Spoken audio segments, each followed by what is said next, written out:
ഇപ്പോൾ Shrimati Mary George വിഷയത്തിൽ പ്രതികരിക്കാനുണ്ട്, സാമ്പത്തിക വിദഗ്ധ. മാം, ഈ ഒരു കാരുണ്യവുമില്ലാത്ത സർക്കാരിൻ്റെ പല രീതിയിലുള്ള അലംഭാവങ്ങൾ, അതിലൊന്നാണ് ഈ കാരുണ്യ സുരക്ഷാ പദ്ധതിയെയും തകർത്ത് തരിപ്പണമാക്കുന്നത്. അതിനെക്കുറിച്ചാണ് ഇപ്പോൾ ചർച്ച ചെയ്തുകൊണ്ടിരുന്നത്. മാം, എങ്ങനെയാണ് അതിനെ നോക്കിക്കാണുന്നത്?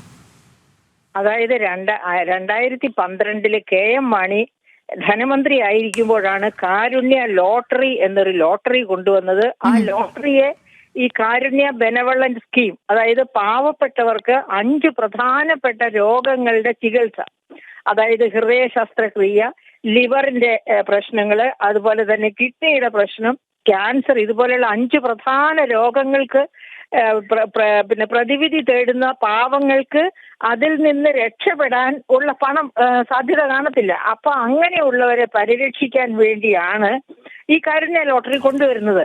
നിങ്ങൾ ഒരു കാര്യം മനസ്സിലാക്കണം, ഈ കഴിഞ്ഞ സാമ്പത്തിക വർഷം 2023-24 സാമ്പത്തിക വർഷം കാരുണ്യ ലോട്ടറി വഴിയായി 16,000 കോടിയോളമാണ് പിരിഞ്ഞു കിട്ടിയത്. ആ സ്ഥാനത്താണ് 1,129 കോടി ഈ കാരുണ്യ പദ്ധതിയിൽ ഉൾപ്പെട്ട സ്വകാര്യ ആശുപത്രികൾക്ക് കുടിശ്ശിക കൊടുക്കാനുള്ളത്.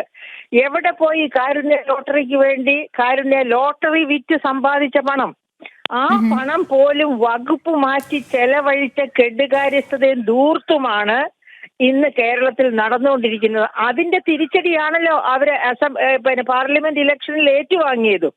അപ്പൊ അതുകൊണ്ട് ഗവൺമെന്റ് ചെയ്യേണ്ടത്, ശരിക്കും സ്വകാര്യ ആശുപത്രികള് പിന്നെ ഏതെങ്കിലും തരത്തിൽ ഈ പദ്ധതിയുമായിട്ട് മുൻപോട്ട് പോകാൻ ഗവൺമെന്റുമായിട്ട് സഹകരിക്കണം.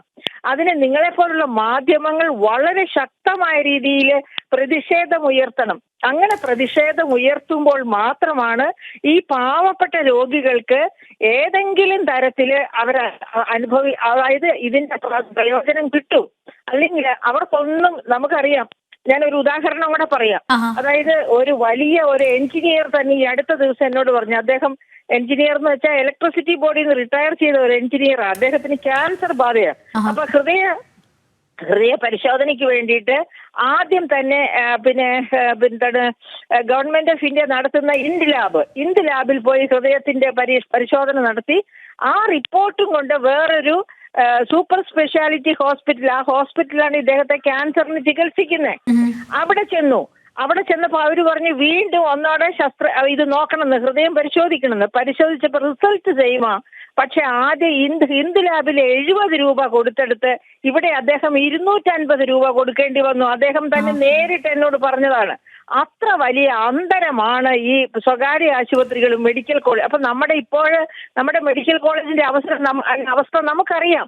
ഒരു രോഗിക്കും അവിടെ യാതൊരു സൗകര്യവും കിട്ടുന്നില്ല. അങ്ങനെയുള്ള ഒരു അനിശ്ചിതമായ വലിയ സങ്കടകരമായ ഒരവസ്ഥയാണ് കേരളത്തിൽ നിലനിൽക്കുന്നത്. അപ്പോഴാണ് ഈ കാരുണ്യ പദ്ധതിയിൽ നിന്ന് വിട്ടുപോകുമെന്ന്, അതായത് ഈ സ്വകാര്യ ആശുപത്രികളെ കുറ്റം പറഞ്ഞിട്ട് കാര്യമില്ല. സ്വകാര്യ ആശുപത്രികളെ സംബന്ധിച്ച് 1,129 കോടി എന്ന് പറയുന്നത് 2017 മുതല് കൂടി വന്ന തുകയാണ്. അപ്പൊ അവർക്കത് കിട്ടണം, ഇല്ലെങ്കിൽ ഞങ്ങൾ പിന്മാറും. ഇത് തന്നെയാണ് മെഡിസെപ്പിന്റെ കേസും. മെഡിസെപ്പിൽ എല്ലാ സർക്കാർ ജീവനക്കാരും പെൻഷൻ പറ്റിയൊരു 500 രൂപ വീതം കോൺട്രിബ്യൂട്ട് ചെയ്യുക. പക്ഷേ യാതൊരു പേർക്കും യാതൊരു പ്രയോജനവും കിട്ടുന്നില്ല. കാരണം മെഡിസെപ്പിൽ ചേരാനും സ്വകാര്യ ആശുപത്രികൾ മടിക്കുന്നു. ഗവൺമെന്റ് ആശുപത്രികളിലോ മെഡിക്കൽ കോളേജുകളിലോ സൗകര്യങ്ങൾ ഇല്ലതാനും. അപ്പൊ പിന്നെ എന്ത് ചെയ്യും? ഇതാണ് അവസ്ഥ. അപ്പൊ ഈ കാരുണ്യ ലോട്ടറിയെ സഹായിക്കട്ടെ. അതായത് വളരെ ശക്തമായി മാധ്യമങ്ങളും ജനങ്ങളും നിലകൊണ്ടാൽ ഇവരുടെ ഈ പ്രയോറിറ്റി മാറിയുള്ള കളി മാറ്റണം. ഗവൺമെന്റിനെ ജനങ്ങൾ ഭരണത്തിലേറ്റിയിരിക്കുന്നത് ജനങ്ങൾ ആഗ്രഹിക്കുന്ന ഭരണം കാഴ്ചവെക്കാനാണ്, ഗവൺമെന്റിന്റെ തോന്നിയാസം നടപ്പാക്കാനല്ല എന്ന കാര്യം ജനങ്ങളും അതുപോലെ മാധ്യമങ്ങളും ആ ഗവൺമെന്റിനെ മനസ്സിലാക്കി കൊടുക്കണം. വളരെയധികം നന്ദി പ്രതികരിച്ചതിന്.